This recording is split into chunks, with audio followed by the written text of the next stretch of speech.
Vendredi 27 février 2026, c'est Meubles Sportif. Bonjour et bienvenue dans cette nouvelle livraison sportive. On aime justement vous servir ces messieurs le bilan et c'est avec cet agréable sentiment que nous présentons devant vous pour vous parler des actualités sportives. On débute cette édition dans le sport avec une actualité très importante, une actualité d'union et d'unité. Les barrages intercontinentaux justement de mars prochain sont un événement planétaire et toutes les batteries sont donc en train d'être mises en marche quant à c'est la raison d'être d'une union sacrée de stratégie et d'idées justement autour de cette information, de ces détails, des mesures transformatrices mises en place par le patron de sport et loisirs Didier Boudimou et en y associant bien sûr ses anciens prédécesseurs, entre autres l'honorable Serge Condé-Chéneau et François-Claude Kaboulou-Malakaboulou et puis autour d'une union, certains messages de solidarité et de cohésion nationale lancés autour d'un grand rassemblement dit Union ou Nuit des Pionniers. Dans une atmosphère à la fois conviviale et résolument stratégique, plusieurs figures bien connues du paysage sportif congolais ont pris place autour de la table. Les anciens ministres des Sports Denis Kambaï, François Kaboulou, Serge Condé, Papi Nyongo, Claude Nyamugabo, Marcel Amos Mbayo Kitenge pour ne citer que cela, mais aussi des dirigeants tels que la présidente en fonction du CONOR de la FECOFA, Belinda Luntadila, Dieudonné Sambi, Constant Omari ou encore des personnalités influentes comme l'évêque Pascal Mukuna et Lumumba Vea, figure des groupes d'animation des Léopards. À 90 minutes d'un possible retour en Coupe du Monde, attendu depuis 52 ans, la RDC se trouve dans le dernier virage. Le message est clair, l'heure n'est plus aux divisions, mais à l'unité sacrée autour du drapeau et des léopards. L'expérience des anciens doit éclairer l'énergie des actuels dirigeants. La stratégie doit accompagner la passion. L'organisation doit soutenir le talent. Car derrière les 90 minutes à venir, il y a tout un peuple, toute une mémoire et une ambition nationale. Les pionniers, très réceptifs, ont adhéré à cette vision d'un front commun. Nous disons sincèrement merci à son Excellence, Monsieur le ministre des Sports, Maître Didier Boudimou, d'avoir fait appel aux anciens. Tout ça, c'est la spiritualité de notre sport congolais. Ce n'est pas pour rien que tous ces anciens ministres ont accepté de l'accompagner dans cette nouvelle aventure, parce que nous avons des enjeux de taille. En un mot, nous pouvons dire, Excellence, vous n'êtes pas seul. Ceux qui nous ont cherchés d'une manière ou d'une autre, nous voici, nous sommes là. Cette nuit des pionniers n'était pas qu'un symbole. Elle se veut le point de départ d'une dynamique collective où chaque acteur du sport congolais devient une pièce essentielle du puzzle vers la qualification mondiale.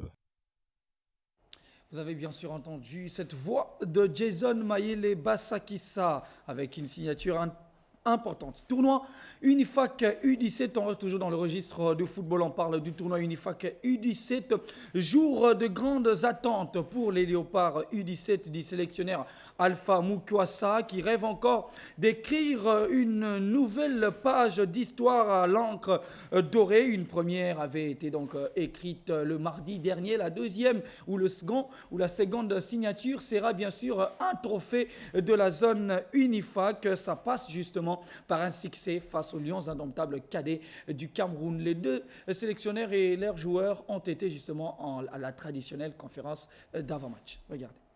Le sélectionneur et le capitaine de l'RDC dans un premier temps et ceux du Cameroun dans un second temps se sont livrés ouvertement sur les enjeux de cette finale douée d'une double saveur. Pour les léopards de la RDC, l'emporter serait une autre page d'histoire écrite à l'encre d'or. Après la qualification pour une première à une phase finale de la CAN de la catégorie validée face à la RC à mardi dernier, le sélectionneur congolais Alpha Mukwasa et son capitaine Aristote Bokea ont connu un déclic après cette rencontre et sont bien aiguisés. Le premier, c'était d'être qualifié et le deuxième, c'est sortir premier du groupe avec cet esprit-là que nous serons, avec bien sûr l'engagement. Sur le plan technique, tactique au terrain, les enfants ils seront présents. Tant bien que mal, nous avons montré que nous avons été qualifiés. La qualification, c'est le calcul. Mais le football, c'est chercher à jouer le match et le remporter.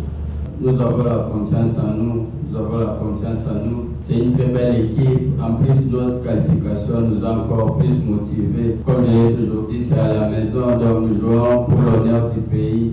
À l'inverse, les Lions indomptables cadets nourrissent des ambitions de suprématie et de récidive. Le sélectionneur camerounais Saïdou Alioum et son joueur Kimbe veulent à tout prix conserver leur titre. Néanmoins, reconnaissent la promptitude de leur adversaire. Chaque match pour nous est important, avec beaucoup de respect pour chaque adversaire. On sait, la RDC pays hôte a certainement envie de valoir la hiérarchie ou la suprématie du domicile. Comme on dit souvent, une finale, ça ne se joue pas, ça se gagne. Avec tout le respect que nous devons à l'adversaire, mes coéquipiers et moi, ce match va être, comme on dit, à son paroxysme total. Nous sommes à 6 points et mes coéquipiers et moi, nous sommes venus pour gagner. Le rendez-vous est donc pris ce vendredi au stade Tata Raphaël. Entre ambition congolaise et fierté camerounaise, la finale promet intensité, engagement et peut-être pour l'un des géants, une page d'histoire à écrire. Le match justement de la 3e place pour l'honneur se jouera entre la République centrafricaine et le Gabon. Les deux sélectionnaires aussi étaient en conférence de presse. Ils ont insisté sur le fait que cette 3e place pour l'une comme l'autre serait justement quelque chose d'extraordinaire, quelque chose d'exceptionnel pour pouvoir repartir tête haute de Kinshasa où l'expérience aura été meilleure. Basketball dans cette édition d'Infosport. Début de la 2e fenêtre des éliminatoires africains de la Coupe du Monde Qatar FIBA 2027, fenêtre justement qui se tient au Dakar.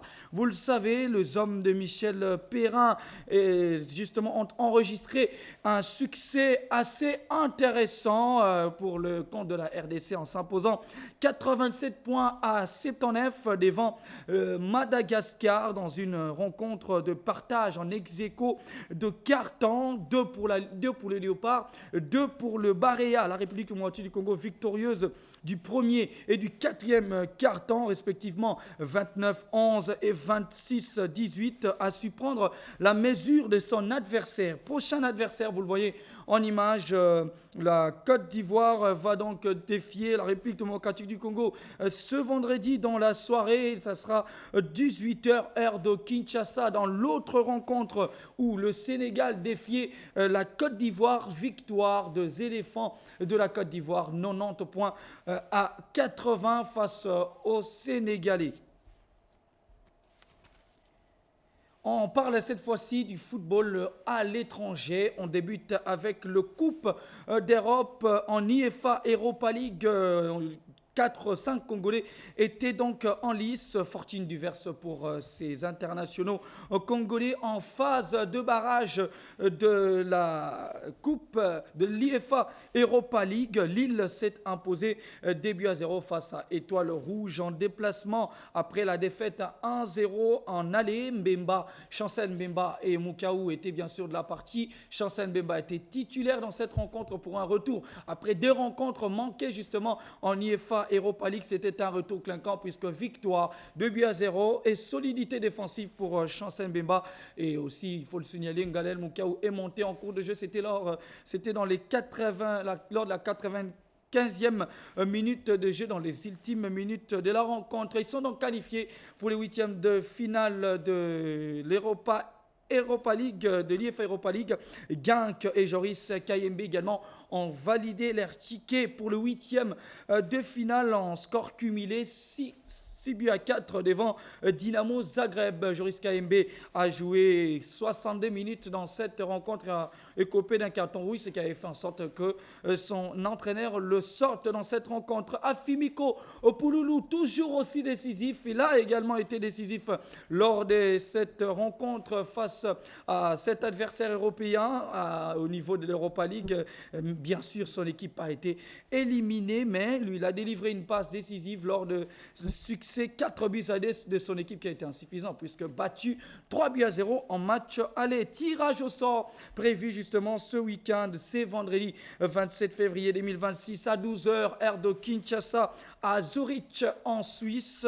Betis Séville de Cédric Bakambu, le Bakagol national, va donc défier un adversaire qui lui sera offert lors de ce tirage au sort ce vendredi en 8e de finale puisque le Betis Séville s'est déjà qualifié pour les 8e de finale. C'est le cas de Newcastle United au niveau de l'UEFA Champions League de Yohan Wissa. Cette équipe de Yohan Wissa qui attend donc un adversaire assez prestigieux. Ça sera soit Chelsea ou le FC Barcelone pour le Newcastle de Yohan Wissa. On termine avec la Belgique et le Proche-Orient. On débute avec la Belgique où Mathieu Epolo pourrait retrouver justement le pelouse blessé, bien sûr, au genou. Le gardien de Standard Liège pourrait retrouver le pelouse d'ici le 15 mars prochain. C'est ce que ressort plusieurs sources fiables. Et aussi, c'est ce qu'a souligné son entraîneur. Il pourrait être convoqué pour l'équipe qui affrontera Anvers lors du rassemblement du 15 mars prochain.